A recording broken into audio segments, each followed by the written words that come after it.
Good day everyone, this is Edward Duque from Honda Cars Cainta.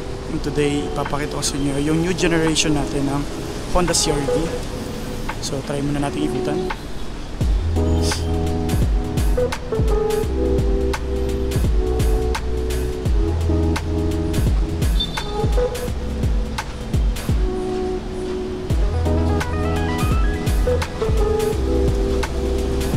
Ngayon ito, ilo-launch natin today yung Honda CR-V, which is itong variant na to is yung VX natin.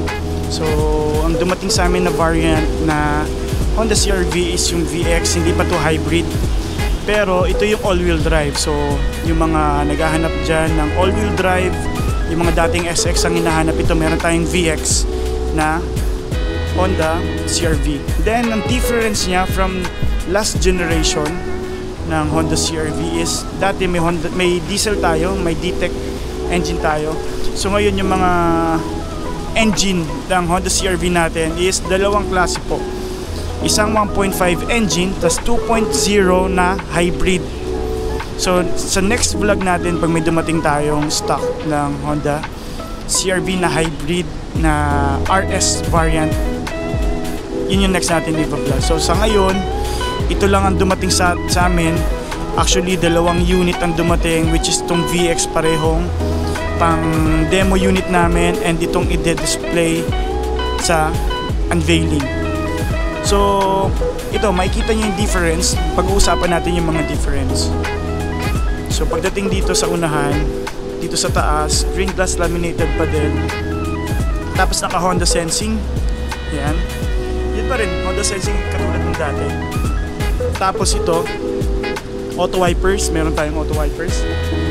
So yun, pag may pumatak dyan na maambon or uulan, isa siyang automatically magwo-wipe to, itong wiper natin.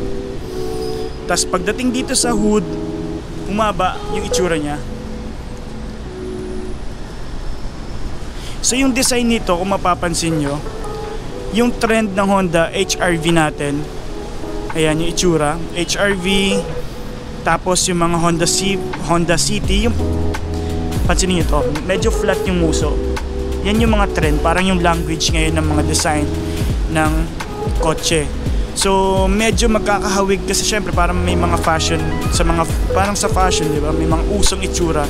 So yung mga trend ngayon ng kotse, mga ganito. So nag-start sa Honda HR-V natin yung ganitong itsura, yung flat. So medyo mas mahaba yung itsura niyan. Mas mahaba compare sa last variant natin. Mas mukha siyang elegante. So parang medyo, tapos ito nagkaroon siya ng yellow dito.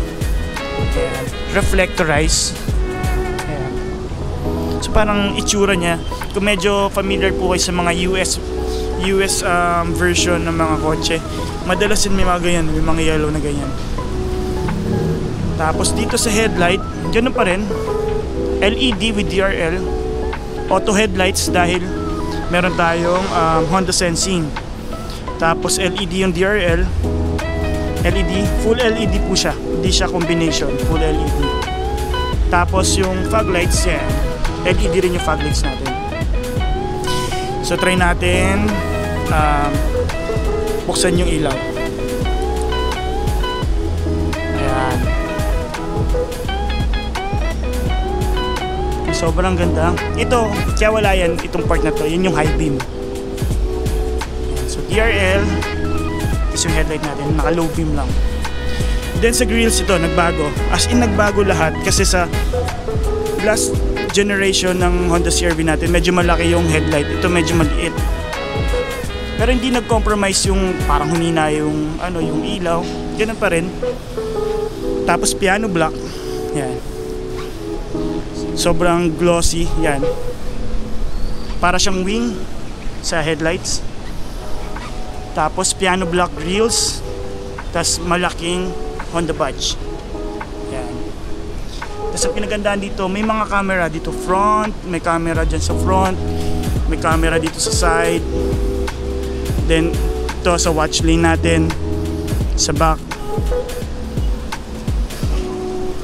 Then pagdating dito sa lower grill natin, matte finish siya. So from the RS, body color ito. Ayan. So isa pang pinagkaibahan niya, may hydraulic to. Pag binuksan natin yung pop natin yung hood.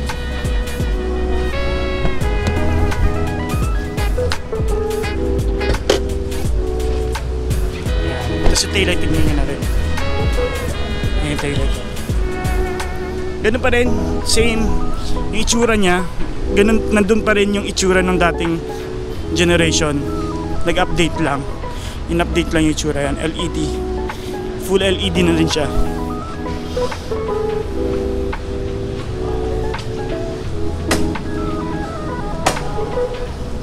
So yan, ito yung engine.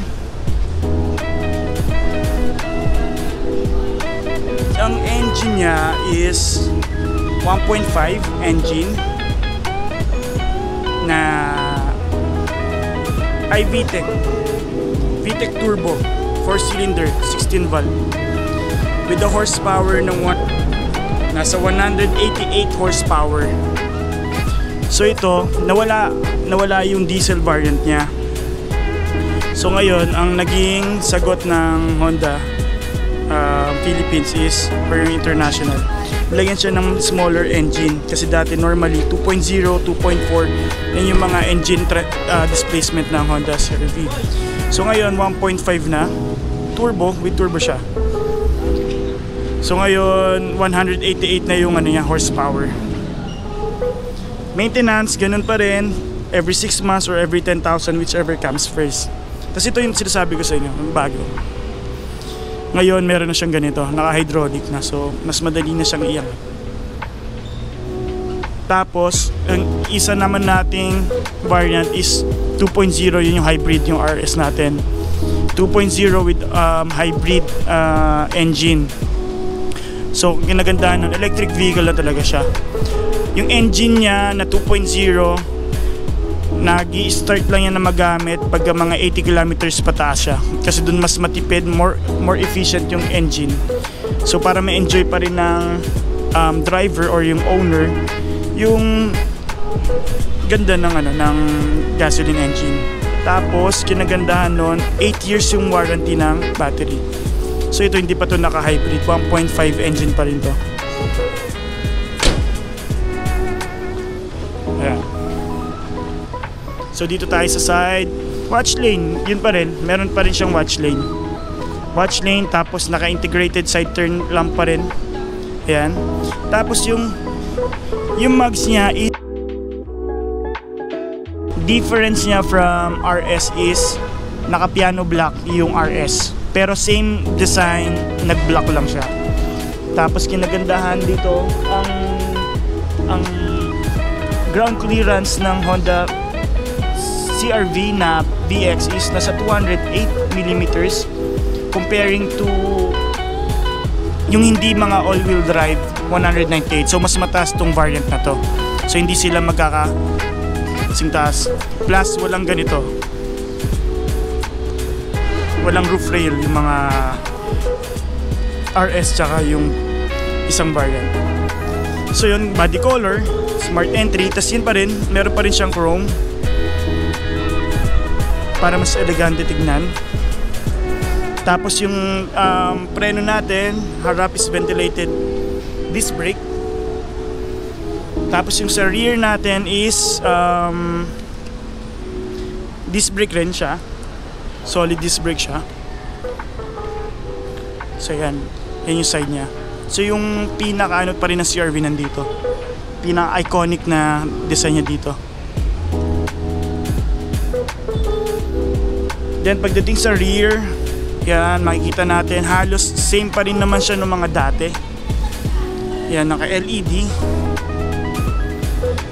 Yun pa rin, yung design niya nandun pa rin, hindi siya nabago na porket next generation na ibang-iba na yung itsura. So ganun pa rin, nandun pa rin yung design niya. Nagbago yung design, pero yung kumbaga yung katulad niyan, meron pa rin dito hanggang pa ganyan yan. Tapos shark fin antenna, meron tayong matte black finish na spoiler. Tas power tailgate pa rin. Yan, buksan natin. Power tailgate pa rin. Isang kinagandaan dito, may walkaway. Yan, pagka lumayo ako, ito yung susi, wala akong pipindutin, magsasara siya mag-isa.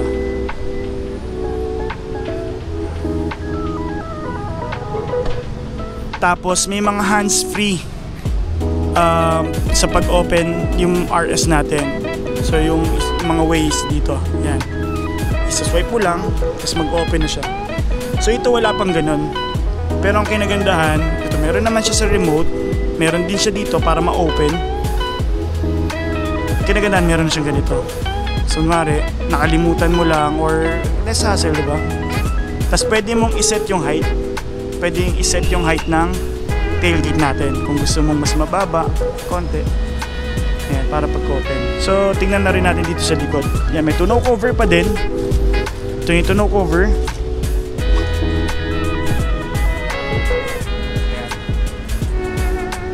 Tapos, backup camera. May backup camera pa rin siya.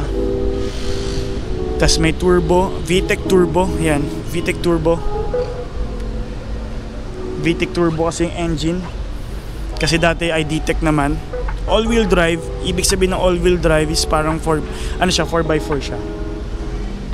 So, ang all-wheel drive, hindi siya na on and off yung pagka 4x4 niya. Talagang all-wheel drive siya na walang modes na front lang. Tapos yung distribution pa ng force niya or yung lakas ng power niya is 25% lahat yan. So may mga distribution yan. Kaya pag nag-slip to, medyo dumulas, yung lakas ng ikot dito is ito transfer niya sa iba. Yung merong grip. So maganda to pang off-road. Yan. Tapos, ayan, may backup sensor. Mga backup sensor, 4 eye. Tapos isang maganda dito ito. May tailpipe finisher. 2 exhaust. Tapos matte black finish pa rin. Tapos sa RS, I'm not sure pero mukhang yun yung difference niya from the RS. Itong mga matte finish na yan is body color. Yan sa side. Tapos ito lang yung ano niya, may nagkaroon din siya ng camera dito. Yan, may camera dito. Tapos yung Honda Sensing. Yung sa sunroof naman, for ano lang siya, exclusive for RS variant lang. So pagpasok natin sa loob, tapos may ano pa rin siya, remote start engine pa rin. Yan. So ito yung sa side niya. Power retractable, power window, tapos yung wood panel niya nandun pa rin. Ayan, wood panel pa din siya. Tapos yung upuan niya, kinagandahan, meron siyang memory seats and power seats. Power seats na rin yung dati, pero ito kasi may memory na siya. Pwede kang mag-set ng mismong seats mo. Ayan, may 1, 2, 3, may 1, 2 sets. Yan, dating mga sa Accord lang. Tapos yan, sa upuan naman, same lang siya nung dati. Ayan. Tapos ito mga nagbago. Yung sa vent niya dati nandito eh. So ngayon nandito sa side. Tapos isang nakakatuwa dito ito. Naka-touchscreen yung dome light. Touch lang. Touch lang. Yan. Tapos third row, ganun. Sa third row meron siyang charger dito.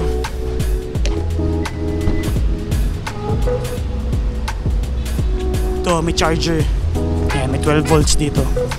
So minsan ginagamit niya sa sa mga nagka-camping ganun.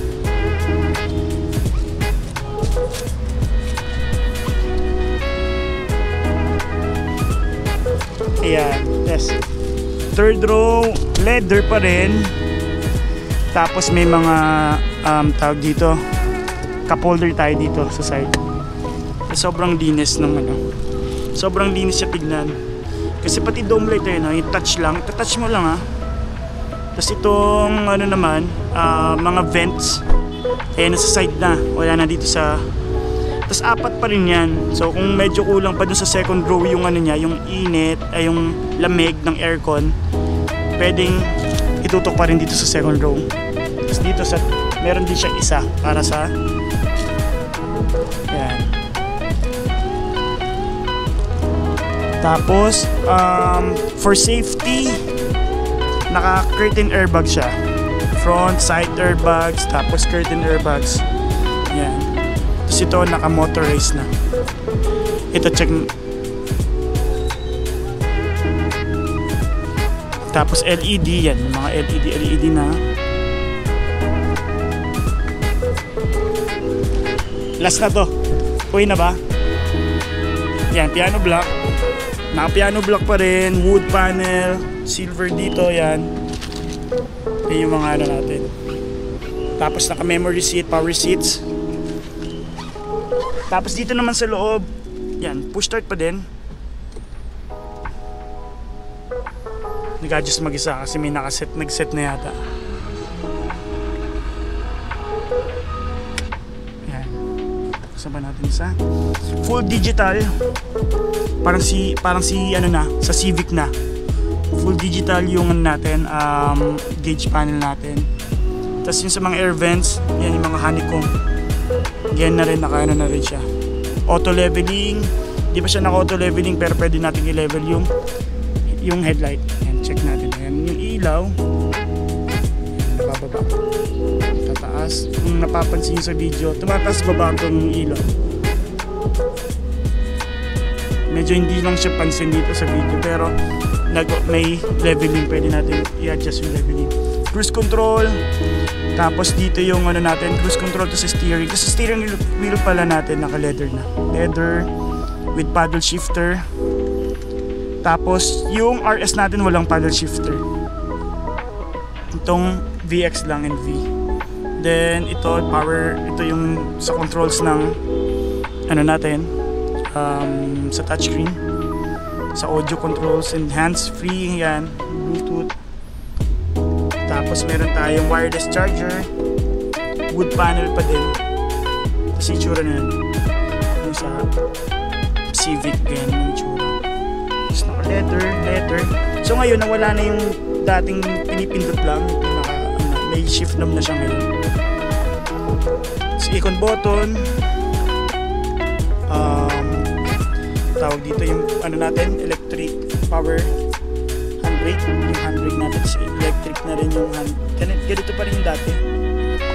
Kasi yan, yung cup holder, yan. Leather. Ganun yung itsura pa rin sa loob ng ano, halos hawig pa rin siya ng dati.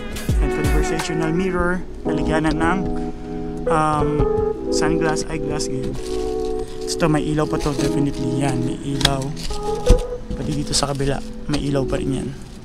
Auto dim tong ano natin, rear mirror natin. So ito lang yung yung sa akin nagbago. Ito itsura na yan. Itsura na yan ito. Pero yung mga upuan, same pa rin siya ng dati. Yung sa laki, parang same pa rin siya. Same pa din po.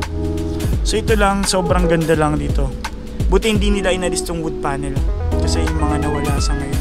Kasi yung mga dating kotse, yung mga BMW, pag naka-wood panel siya, very elegant. Parang Euro, ano pa rin. Sobrang ganda. So mga high-end kasi yung mga ganito naka-wood panel. Kasi same pa rin, naka-dial yung ano natin. Sa pang kinagandaan dito, may Honda Connect siya. Ang Honda Connect is nako-connect natin yung kotse through phone. Pwede ka mag-remote start engine through phone. Tapos for the maintenance, makikita nyo pa rin siya. Kaya malapit na siyang for maintenance na siya. Ayun, kailangan lalabas yun doon, yung mga kilometers and even yung days, kung ilang days yung remaining before ka tapos yung sa maintenance kasi niya, may yung 6 months or every 10,000. Minsan hindi siya nasusunod kasi susundin pa rin natin yung lumalabas dito na icon niya na ilaw for the turbo. Kasi dapat yung langis ng engine natin is maganda yung quality. Kasi yun yung, kung ano yung langis lubricant natin sa engine, yun din yung lubricant natin sa turbo. So yun ang susundin natin. Kung hindi man siya umabot ng 10,000, lumabas na yung sa turbo sign dito, kailangan nyo na magpa-maintenance kung gusto nyo maalagaan yung turbo nyo. So yun, ito, power dump. naka-anti-dump yan, tapos may ilaw siya.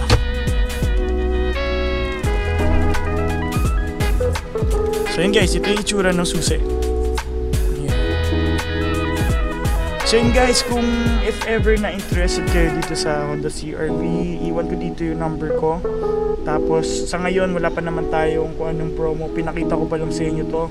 Kung interested kayo, just let me know. Pwede kayo mag-comment or tawagan nyo ako directly to my mobile number, ilalagay ko dito. Tapos don't forget to like and subscribe po, and share na rin ninyo sa mga friends ninyo na may balak na bumili ng Honda CR-V.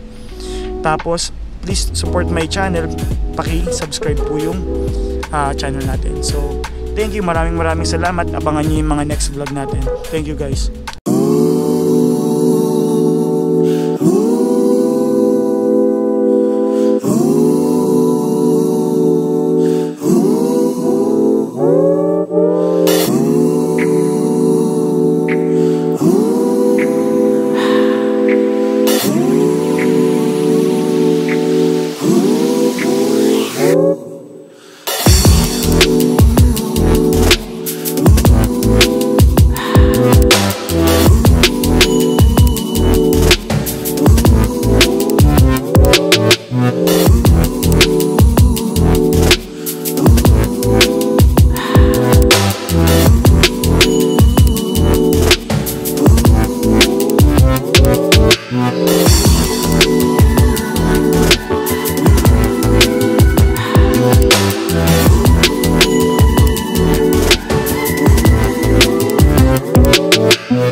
Yeah.